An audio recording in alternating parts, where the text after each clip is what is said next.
Hello, welcome to this tutorial video on how to join groups or find friends in the ePortfolio system.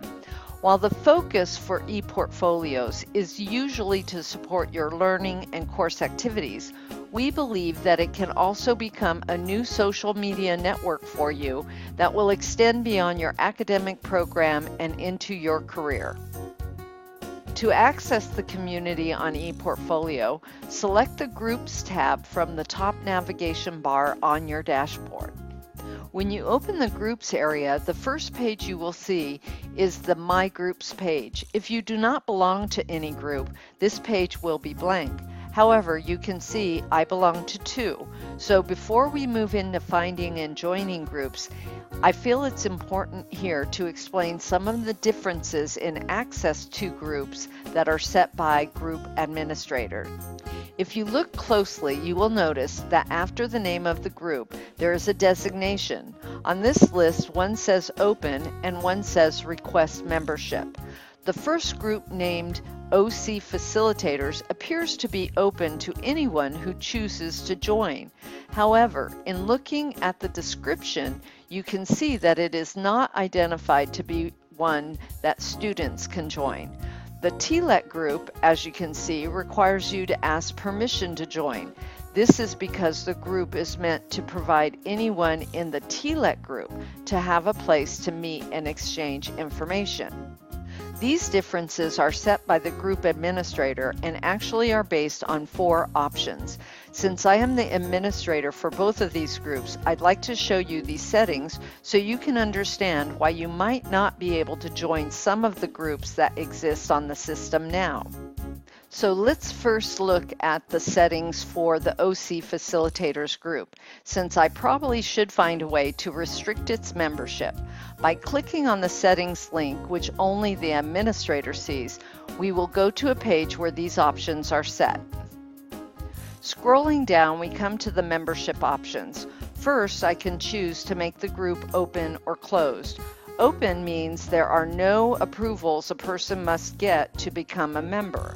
Since I want to control who is in this group, I will change this setting to no.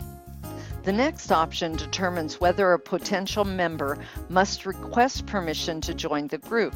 I will change this to yes because I only want facilitators to have access, and due to my job, I can determine if a person is a member of the OC teaching staff. The last 2 options will allow the members of the group to invite friends to join or recommend the group to friends. I am going to select yes for the invite friends since OC facilitators naturally work in teams across the various courses. This seems to be a reasonable option. I will demonstrate later how this works within the group pages.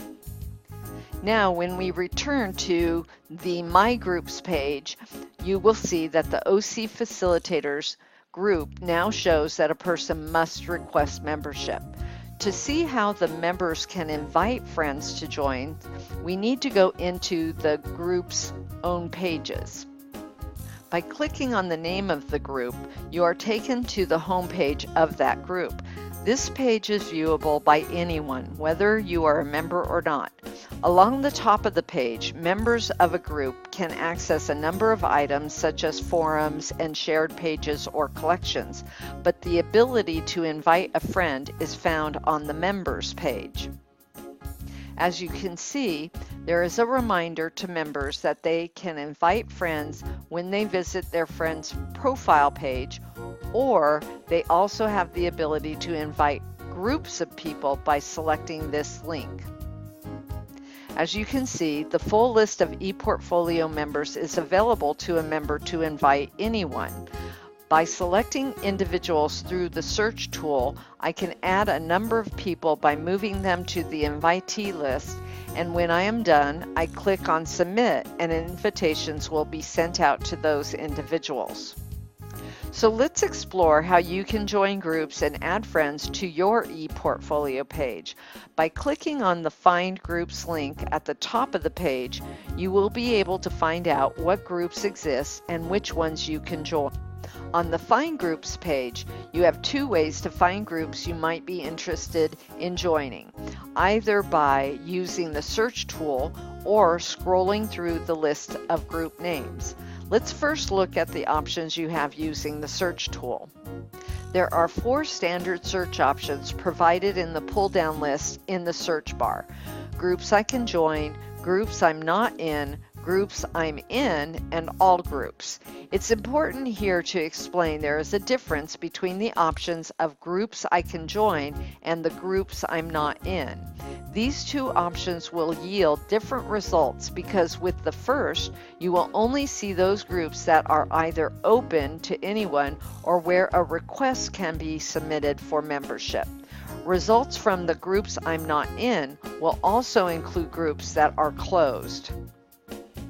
So as you can see, if I select groups I can join, I have 3 pages of groups that are either open or require a request.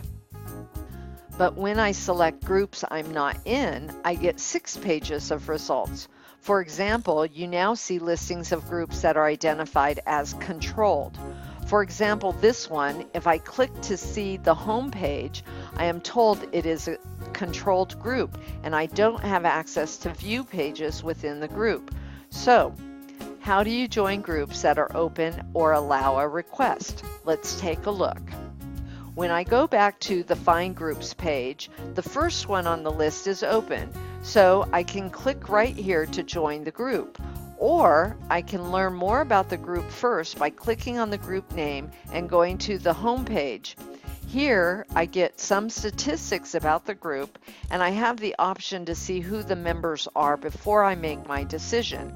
If I decide I want to join, I click on the link that says Join Group. It's as simple as that.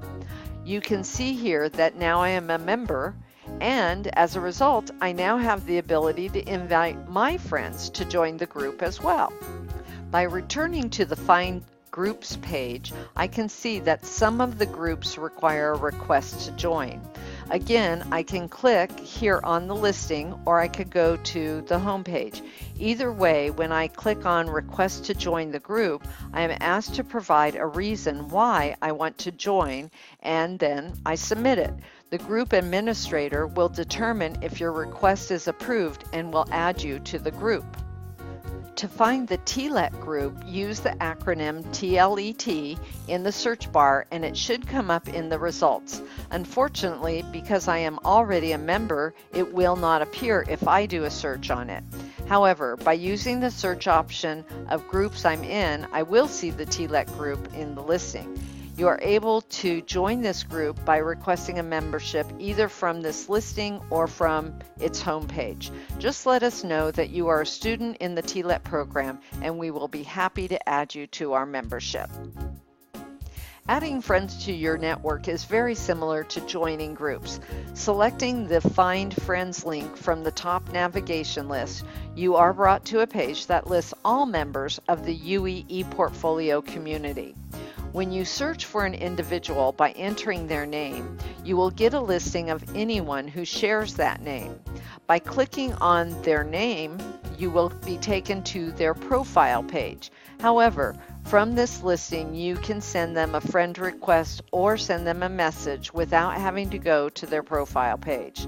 The third link here is for administrators only, as it gives us the ability to add people to our groups. So now you know how easy this system is to build networks of friends or colleagues. We hope that you will be a contributing member of the learning community in TLET, so we look forward to seeing your requests for membership. This concludes this tutorial. Thanks for listening.